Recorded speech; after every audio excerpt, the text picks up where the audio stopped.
Southern Bloodline Apparel. I'll tell you the full story from the very beginning. So me and two of my roommates, Ty Owens, JD Speed, I'm Kyle Alexander, we were sitting in our dorm room about, it's probably December of 16, and we were talking about how we were so tired of paying too much for hats. Hats are like $30, $35 when you go to Bass Pro Shops or something. Way too expensive.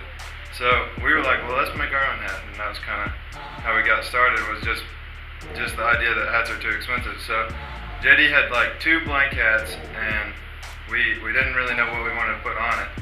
So we were kind of thinking about it. I think we spent 2 days thinking about a design, and this is just for us. This wasn't as a product to sell to people. So we were thinking about it, and we wanted to put something that had to do with our home. We're all from Arkansas, and we're all really proud of that. So we decided to put Arkansas on the front, and then we kind of wanted to get something that like embodied the whole Southern tradition in it. So we were like, well, Southern Bloodline is kind of a part of who we are, the whole like tradition and the lifestyle that we live in the South. So we decided on Southern Bloodline, and then after that, Ty had the idea of putting the rivers red on the hat, and so we were like, okay, I can work with that. So we put the rivers red, and then we got our side logo. You can see our side logo. It's an S and a hanging B, and then a heart tick on it. So we put that on there just to kind of keep the Bloodline theme going. So I think we got our two hats made, and as soon as we got them, we put like a picture on Instagram and Snapchat or whatever, and everybody liked it, and our friends all wanted some more. And so I think our first order was either 20 or 40 hats. So we got like 40 hats, and did not have the money to do it. We all split it up. I was making payments to JD every week to try and get my third of it paid off. So we got our 40 in, and before we got them in, they were actually already sold. We had already sold all 40 of them. So as soon as we got them in, we immediately flipped them and got the money for them. And we decided on $20. We thought that was fair. It wasn't going to kill the person that we sold it to, and we were going to be able to make a little bit of money off of it to get some more hats. So that's kind of how we very first got started. After we got those 40, I think our next order was like 100, and we thought we were big ballers. It was the coolest thing in the world. We got 100 hats. So we got those. We found a stitcher that we still use today. Her name's Carla out of Arkadelphia. She's awesome.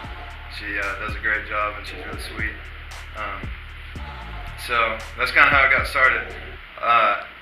So after we probably sold, I don't know, maybe 200 hats to our friends and family and friends' family, and just kind of went from there. So after we sold all those, we were like, well, we should go online. So we designed our website.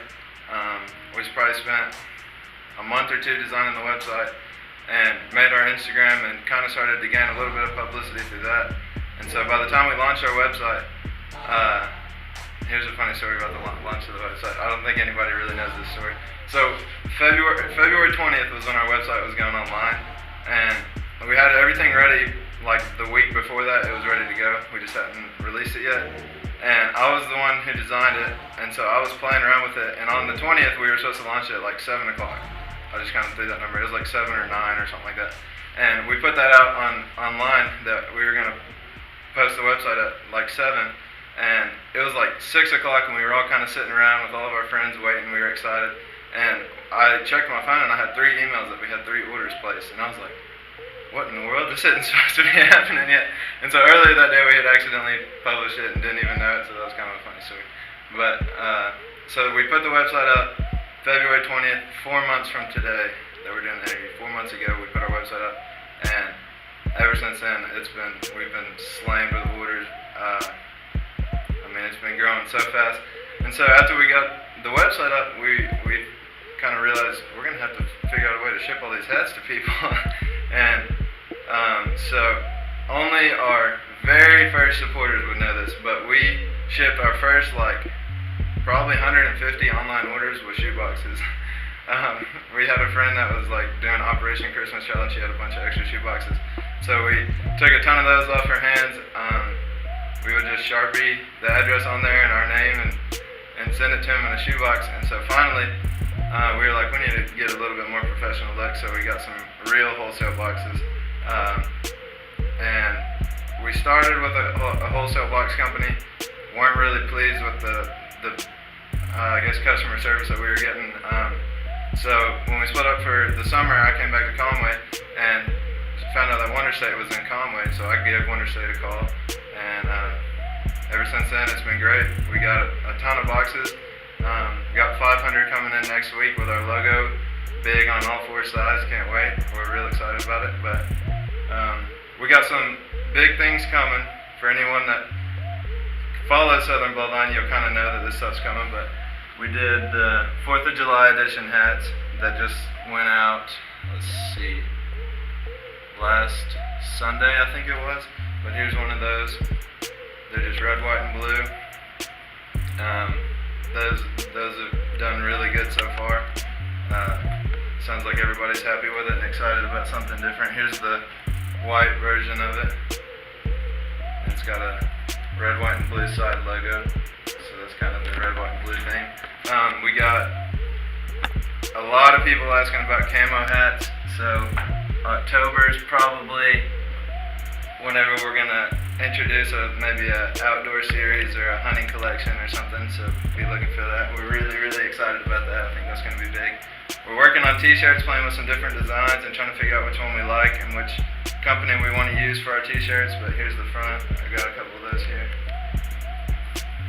This is all Arkansas. Maybe a little bias about all Arkansas shirts. Here's a cream.